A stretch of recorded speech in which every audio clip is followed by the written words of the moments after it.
The real estate market is a roller coaster. You never quite know what's coming up around the next corner.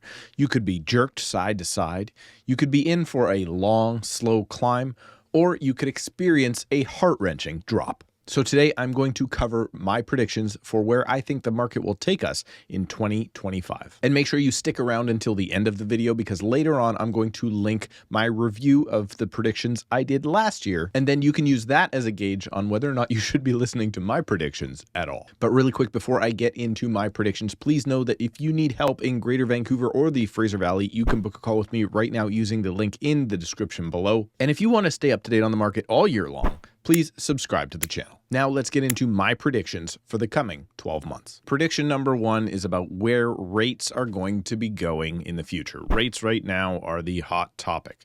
Nobody saw the rate drops coming that we have experienced this year. In 2024, most economists were predicting somewhere around a 75-point rate cut, and we saw 175 points, which is absolutely crazy. And moving forward, I personally think we're likely going to see another full 100 basis point rate cuts in 2025. And these rate cuts aren't necessarily a good thing. Sure, if you want to pay less on your mortgage over time, fantastic. This will lower your payments and cause you to pay less interest, which on a personal level is a very good thing. However, rates only go down because the economy is doing poorly. Now, these rate cuts are the most likely prediction moving forward, given what we know now. However, if new tariff policies are implemented early on in 2025 coming out of the US, that could have an inflationary effect, and it could stop the much needed rate declines that we're seeing right now.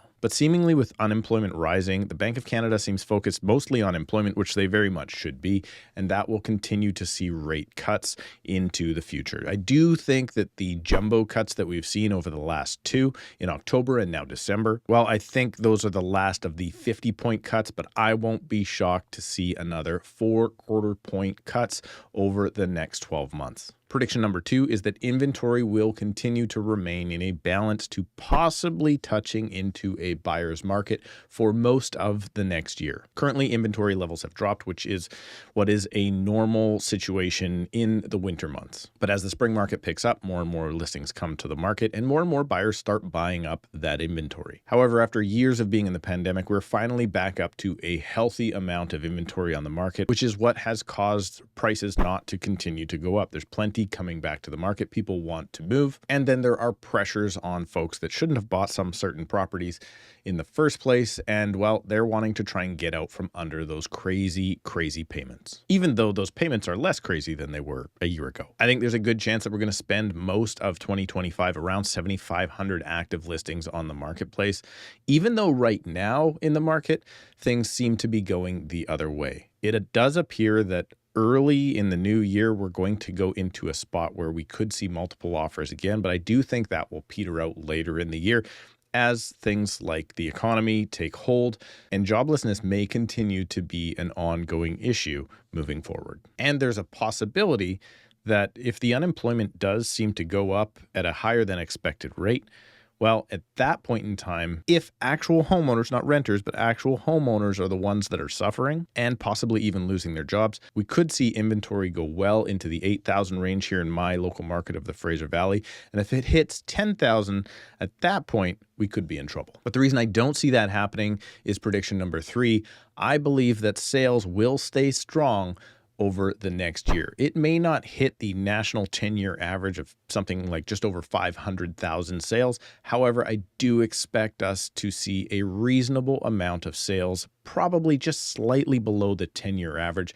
So I'm going to call the annual sales for 2025 to be somewhere around 480 to 490,000 total Canadian sales by the end of the year. That would be a healthy but not crazy real estate market, and it would give the opportunity for people needing and wanting to sell to move on without finding themselves in a market that has just completely died altogether. Generally speaking, I think the number of sales that happen next year will be very healthy, and I do not think anything will be going gangbusters. However, in order for that to happen, the market will actually have to slow down from where it has been in the end of 2024, which was quite good compared to where we came just 6 months previous to that. And that leads us to prediction number 4 and where I think prices will be a year from now. With rates coming down and inventory hopefully staying on the healthy side or maybe even slightly towards a buyer's side market, but sales stabilizing as an overall, as people that have jobs, what I call them, or jobs that aren't necessarily threatened by an economy as they continue to make more money, for instance, in the healthcare sector or policing. Well, I think this is all going to have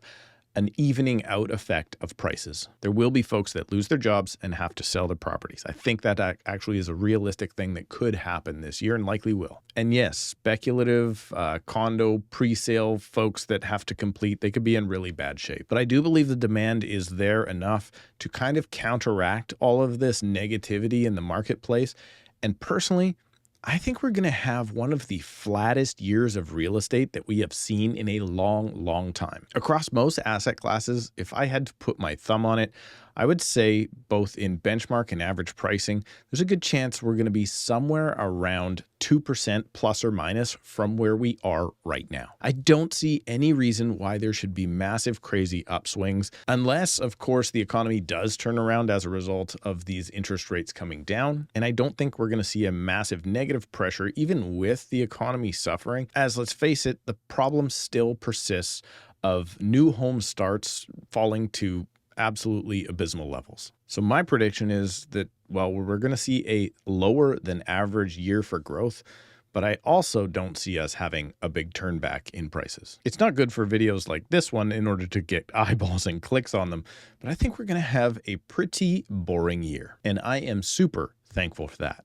Unless, of course, we have prediction number 5 come true. I don't think we could be in a position very long without some sort of massive event happen that was unforeseen. In this marketplace right now, whether or not it be tariffs coming out of the States, unemployment, immigration, an election, or even geopolitical unrest, I think there's great possibility that 2025 is going to have something happen that will have absolutely unforeseen effects on the marketplace. Now, I don't know what that unforeseen thing is, just by definition, but there is a very good chance that none of this will happen because we don't yet know all of the factors that will play into what will happen in the coming year. And I can't remember a year personally where we've had so much unrest on every single level of the economy, of local governments, of federal governments, and international governments. So if everything stayed the exact same as it was now,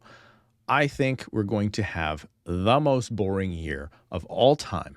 And personally, as I stated, I would be extremely happy if that were to happen. It's not great for YouTube audiences like this one, but for people that want to move, one thing they do want is certainty. They want to know how much they're going to buy for, or they want to know how much they're going to sell for and how long that will take. And if no big black swan event happens, I think 2025 will be that type of year. The end of 2024 has felt more like the end of 2019 than it has any other year in my career. And that could lead to the spring up in the marketplace like we saw at the beginning of 2020 before the lockdowns, which was already on its way to a very nice recovery after some uncertain times in interest rates and the economy that were 2018 and 19. Do you think I'm spot on with this year's predictions, or will the market throw us a few surprises?